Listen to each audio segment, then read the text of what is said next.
Hello everybody and welcome back to Cask and Point. Today we're going to be trying some Rare Character limited release. So Rare Character is a non-distilling producer. We've done about 15 videos on them already. They're primarily known for their single barrel series, so they have these KOAs and their TKOs, and they source some really fun whiskeys. But they started these Rare Character limited releases about 6 to 9 months ago, and they, some say, are really good. These are $80 bottles that are blends of their barrels, and they're a blend of usually Indiana, Kentucky, sometimes some Tennessee, and they can be all these random things. So they have a bourbon, they have a rye, and then they also recently started a Kentucky straight whiskey. So that's really fun. And today we're going to be trying 5 different bourbons and 2 different ryes, and just find out if they're really all that good. Now these bottles do have an MSRP of $80, and so I don't expect them to be the caliber of a lot of the great single barrels that have MSRPs closer to $125, or the Brook Hills that obviously have MSRPs of $200, $300, $400, or even a lot more than that. So we'll see. We're going to temper our expectations, but I actually have been a fan of the few that I've tried, and we also are going to be throwing in this bottle, which is 2025 Batch 3, and it's actually signed. There was a Rare Character dinner in Connecticut last month where Pablo was, and he came in, he signed a bunch of bottles, and it was actually the first time that bottle had released around the country, and then now all of a sudden they've dropped Batch 4 and Batch 5 in the meantime. So we are up to, I believe, 8 batches of the bourbon, 3 from 2024, 5 from 2025, and then there was 1 rye in 2024, and I think the ryes are up to batch 3 or 4 for 2025 right now. So there are quite a few batches out there already. And so today we're going to be trying the first few batches. So we have the 2024 bourbons batches 1, 2, and 3, so the 3 from 2024, and then we have 2025 batch 1 and 2025 batch 3, which is this one. And then we also have the first 2 rye batches, so those are 2024 batch 1 and 2025 batch 1. So today we're going to try them. We're going to find out if they are really any good. So I guess step 1 here is just if we can guess what the ryes are, because I really haven't tried most of these, so I can't really guess what the batches are, but I kind of just want to see if they're any good. And thank you to a good buddy of mine named Dominic, who really put this all together. He decided to buy a lot of the bottles and really put them into a great blind and a great flight, so cheers to him. Let's get into this. Okay, this smells very sweet. I'm getting some good cherry, some good oak. It is a bit hot on the nose. Now, I will note the proof here ranges. So the earlier batches were actually right around 110, but then some of them were like 125. And so we are a little bit all over the place when it comes to proof. Wow, this smells hot, but it smells fruity and oaky. Let's take a sip.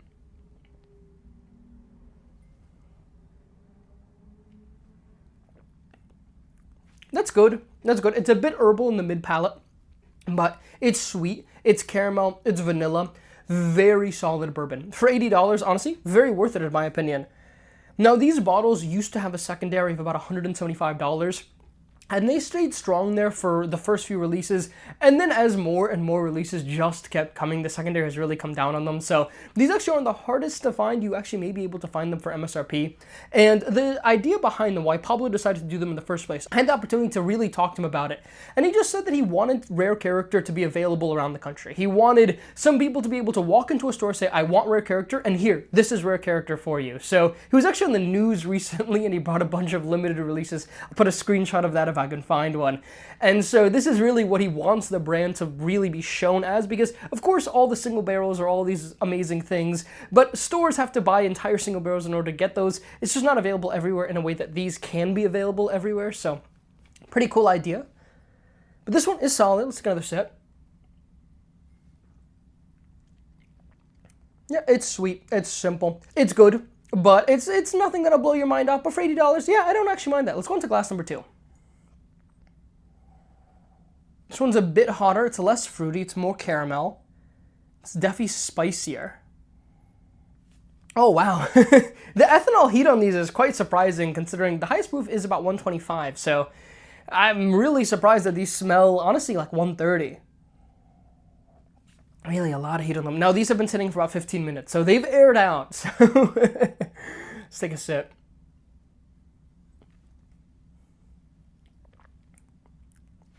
A bit more herbal than the last one. Pretty similar flavor profile here. I think these were both bourbons to start off with. I think if I can guess the ryes, that'll be pretty cool. This is actually the first time I think I've ever done a blind where we have bourbons and ryes together. I take that back. I did a Parker's blind where I had 3 bourbons and a rye. So I actually have thrown in bourbons and ryes together. But this is good. I think these are both bourbons. This is a little bit more herbal. It's a little bit less my cup of tea. I like the first one a little bit more. Let's take another sip here.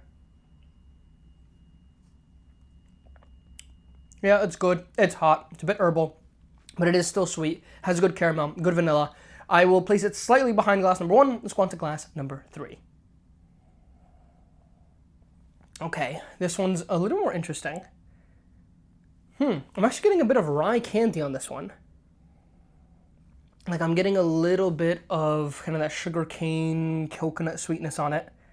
But then I am getting a lot of caramel and oak and a little bit of red fruit on it as well. Now, I do expect that some ryes are mixed into the bourbon blends, some bourbons are mixed into the rye blends here, so I'm sure these are actually a lot closer to a lot of burr ryes.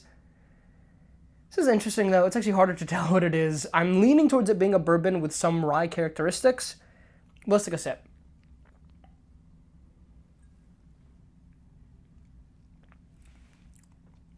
Okay, that's good. It's a little bit more straightforward on the palate. On the nose, it was actually really nice. On the nose, you have, like I said, the rye characteristics, some bourbon characteristics to it. On the palate, it's just a little bit flat. And honestly, I mean, relative to like the KOAs and the Brook Hills and all this stuff, like this stuff just doesn't compete. And it's not meant to compete. It's meant to, here's a good $80 option for a rare character. And these are solid. A lot of people have been making fun of these because obviously the positive reason to do it is we want to have batched products that everybody can find and that are cheaper. The real reason is probably more closely to they own 5,000, 6,000 barrels of whiskey. Some of them are just not picked by certain groups because they're just not that good and they needed a product to just dump hundreds of barrels into. And so, well, I don't really know if that's true, and I don't think there's that much truth to that because each batch has 1,000 to 2,000 bottles in it, so they're like 10 barrel blends. I really don't think that they're killing that many barrels by doing this, and the demand for rare character barrels are really high. And so while it certainly may partially be because they just don't have great whiskey, I'll be honest, these blends are better than a lot of the single barrels I've had, a lot of the Rio 300 series, which I think are pretty top-end rare character. I think some of these are better than, so yeah, no, it's good whiskey, and I'm definitely glad that they're doing them, and it's actually very inspiring to watch Pablo talk about them because he'll say, like, you know, I think one of the ryes is meant to be like a real, like, Johnny Blue meets, like, Chivas Regal, and it's like, you know, he has all these great ideas behind it, and, you know, he seems to really have fun with it, so it is cool and pretty inspiring to see somebody so passionate about their whiskey. But anyways, this is okay. Let's take a second sip. Yeah, I still like one the most. I think this one started getting a little bit more herbal as well. I still think it's a bourbon, but it does have rye characteristics to it. Let's go on to glass number 4.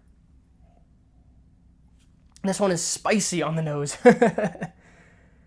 Okay, this one is primarily rye characteristics. So I do have a little bit of the rye candy. I do have like that coconut sweetness on it that's really nice. Very spicy. So I'm getting a lot of cinnamon on this, a lot of nutmeg on this. It's kind of stereotypical baking spices on it. I'm not really getting any bourbon flavors. Like there isn't really a lot of vanilla or cherry on this. I'm leaning towards this being a rye on the nose. Let's take a sip.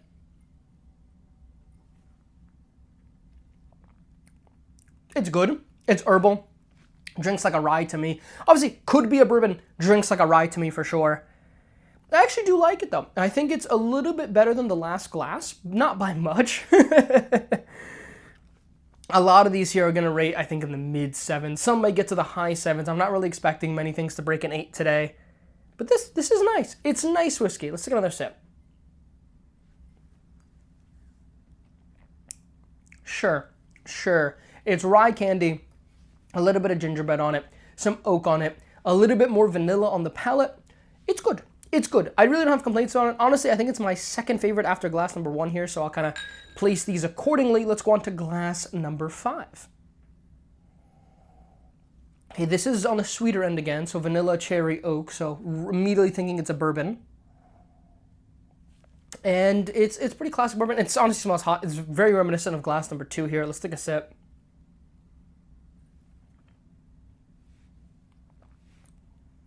Oh, this one is interesting.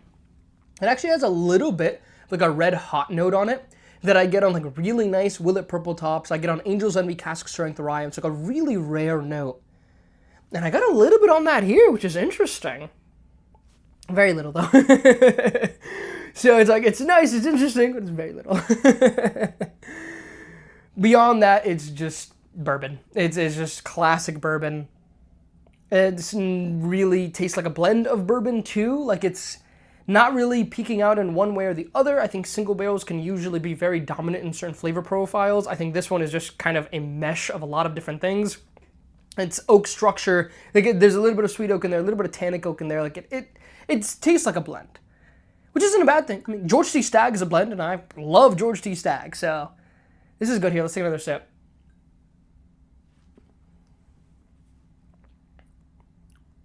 It's good. It's unique. The red hot note is nice, very light. Beyond that, it's just your kind of sweet caramel, cherry. I am getting a little bit of that gingerbread that I was getting off of glass number 4. I think this is third favorite for now. I still think I liked glass 1 the most, but that could just be glass 1 bias. I've realized that going through some of my videos that glass 1 bias is a very real thing. So we will definitely revisit glass number 1. Let's go into glass number 6. This one's spicier. There is some vanilla and oak in there, though, that's making me think it's probably a bourbon. But we'll see. So far, I'm only confident that that one is a rye. Obviously, we have 2 ryes here, so we'll see. Let's take a sip. It's okay. It's okay. I think these range from okay to good. I don't think we're getting anything here that's absolutely amazing. But for the money, for $80, I honestly don't think there's a single one here that I'd pass on. I am happy I have this bottle. I assume we've tried this bottle yet. I mean, there's an 85% chance, a 6 out of 7 chance that we've tried it already. And I paid $80 for that bottle, and I'm happy with it. I'm going to leave that on the shelf. I'm going to share that with friends. It is signed here by Pablo, which, is cool. And there's a saying that when Pablo signs the bottle, the juice tastes even better. So it's probably not true. But yeah, this is not bad. Honestly, and I'll be honest with you guys, Rare Character has been doing a lot of things recently that I'm not the biggest fan of. I know they recently released some 13-year really crazy high proof products, and I tried one. Honestly, not the biggest fan of it. They're charging $400 or $500 for it.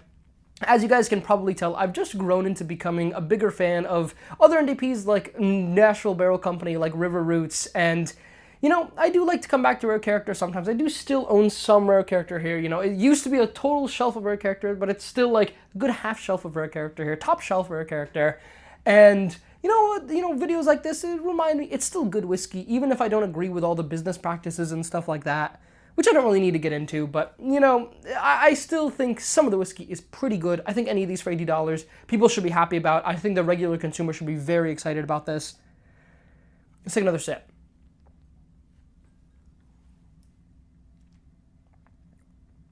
It's good. It's good. It's fine. Like, it's at the level of the last glass, maybe slightly below it.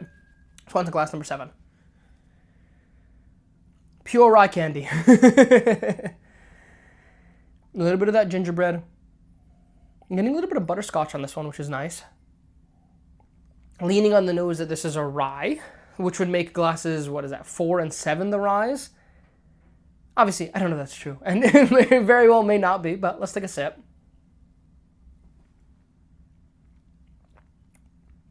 It's good. It's actually very sweet. To me, that's a very stereotypical standard sweet rye. It actually tastes very reminiscent of a lot of the Bardstown 8-year ryes that have been going around a lot of the NDPs. I know News had some of them. I know Rare Character, they had the SEG label, and very reminiscent of this one to me. So I think this is a rye, and I think there's probably some of that SEG in the blend. That wouldn't surprise me at all. It's sweeter. It's very caramel, very vanilla, but it's also a bit basic. There isn't the complexity that you're getting off of, the 95.5 12-year MGP ryes that, obviously are at, River Roots, and Rare Character obviously has them. They put them all through the Brook Hill series there. This isn't that, but it's sweet and it's good. It's a nice drinker. It's good. It's good. It's honestly probably my second favorite. I think my ranking so far is 1, 7, 4, and then 5, 6, and then probably 2 and 3 in the bottom. But let's go through this one more time, and let's give some ratings, and let's give some rankings. Alrighty, so let's go with glass number 2. Still leaning herbal to me. There's some nice caramel, but it's very herbal.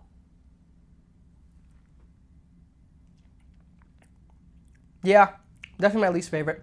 I'm going to rate that a 7.2.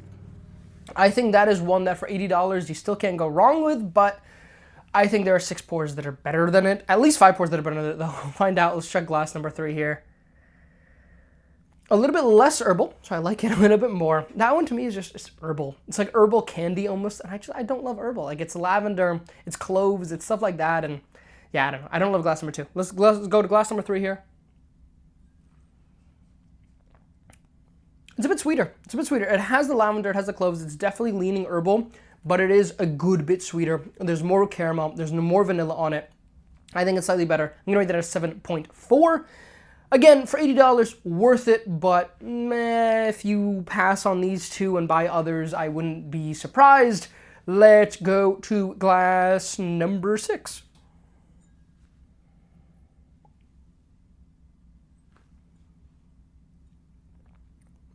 It's better.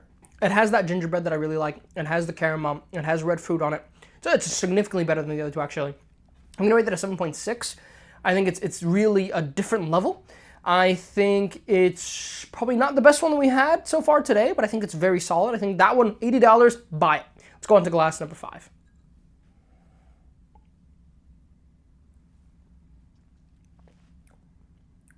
Very similar, more cherry, a little bit more spice on it, a little bit more robust, a little bit more full-bodied. I think the finish on it is slightly longer. That's closer to a medium length. I think some of these are like short to medium. I think that one's definitely an honest medium length pour. It's honestly good. It's honestly good. 7.7. I think it's just a little bit better. Let's go back. Let's actually go back to glass number 1 here. Let's save the 2 that I think are ryes to the end. Let's go back to glass number 1 and see if it's still my favorite or if it's going to totally drop off and it was just kind of a first glass bias. Very, very sweet. Let's take a sip.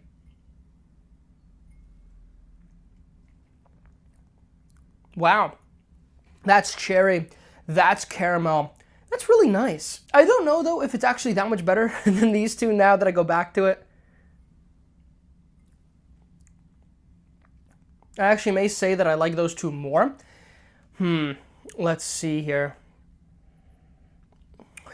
Yeah, actually, I'm going to rate this a 7.5. I'm going to say that I like glasses 5 and 6 a little bit more. Placing the ryes here towards the top now, which is kind of expected. I think I really need to sit with glass number 1 because I tend, it's that first pour, it really warms you up, it gives you all these flavors, beforehand I wasn't drinking bourbon, and so, it gets to you. But let's go on to glass number 4 here.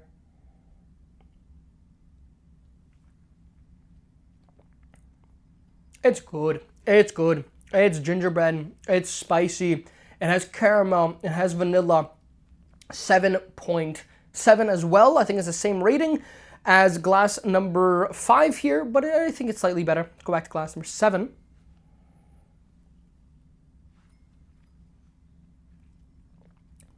Oh yeah, it gives you a lot of what 4 gave you, but it's sweeter. It's really giving you the gingerbread, the caramel, the vanilla, the spice on it. That's my favorite of the day. That's a 7.8. I think I'm pretty happy with these ratings here. So we went between a 7.2 and a 7.8. So nothing was really meaning like that great number of an 8. But I think for $80, especially these top half, very worth it. Interestingly enough, I think the 2 that ended up being ryes were my 2 favorites. So just something to keep in mind here. Now, I do own a bourbon. I don't own a rye, so that's a little bit unfortunate. But let's find out what we're having here. So let's start with glass number 2.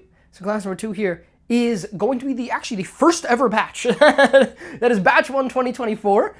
Sure, I guess they were still figuring it out back then. I think that one is around 110 proof here. Actually, I think we have the samples here. So that is 113 proof, bottle 589 at a 1320. So I think a lot of the later ones are going to be around 2,000 bottles, but this was 1320 and 113 proof. Okay, cool, sure. We'll leave the sample jar over there. Let's go on to glass number 3. In 6th place here, we have number 4. Okay, so that's 2025 batch 1. And let's see if I can find the sample jar for that one here. This is 2025 batch 1. It is 119.26 proof. Cool. Okay, that's interesting. So a little bit higher in proof here, but yeah, I think there were better stuff here. Now we're going to go on to glass number 1. So glass number 1 here is going to be the second batch. So that is 2024 batch 2. Wow, okay, so we have all bourbon so far. This is 110 proof. That's cool. Yeah, it looks like we're working around that 110 to 125 proof here.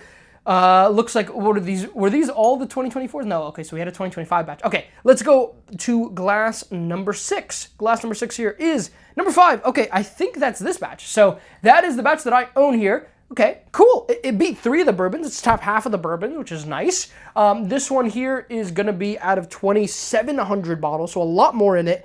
114.36 proof. Yeah, it's sweet. It's good.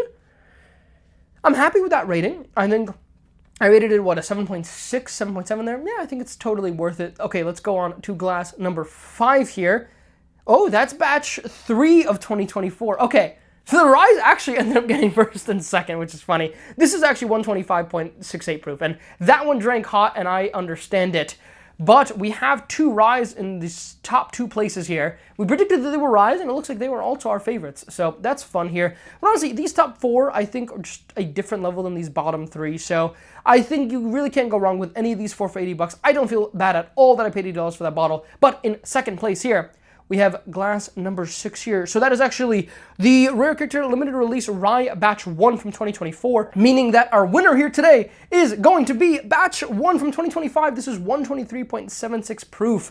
Wow, cool. Yeah, so glass number 7 here. So awesome. So that is what we're working with here. That was a lot of fun. I think the results tell me that if you can get the rye for $80, buy the ryes. I mean, the ryes are really doing well, but even some of these bourbons are really worth it. I think the lower end bourbons that are more herbal forward, I didn't enjoy them as much. For $80, I wouldn't be mad at the purchases, but they're not the best purchases. But honestly, these 3 are really worth it for $80. So yeah, this was fun. I guess Rare Character is doing some pretty cool things with these blends. And if you guys have had any of these, definitely let me know down below in the comments. And if you guys want to see more Rare Character, definitely let me know. I mean, I have literally like 100 samples of Rare Character, and I also own a bunch of Rare Character. I know I've held off on doing Rare Character videos for a few months now. I haven't been buying a lot from the brand. I just have been spending my time buying other things and doing other things. But if you guys want to see more Rare Character videos, definitely let me know down below in the comments. But for now, I hope you all have a lovely rest of your day, and I'll catch you all in the next one.